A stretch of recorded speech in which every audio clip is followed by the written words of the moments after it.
Stop. Sizda ham ovulyatsiya bo'lmayaptimi? Bu video aynan siz uchun. Hayezda 13-chi, 14-chi, 15-chi kunlardan birida elgi gormonning miqdori bir necha barobarga ortadi.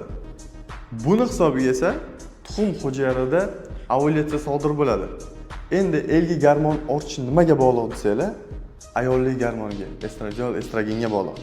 Estrogen gormoni bir necha barobar yuqorilash hisobiga elgini stimulyatsiya qiladi. Elgi esa shu jumladan tuxum hujayrasiga ta'sir qiladi va ovulyatsiya sodir bo'ladi. Ayollarda gormonal muvozanat mana shunday yuradi. Agar bittasi izdan chiqsa ham buzilib ketadi, gormonal balans buzilib ketadi.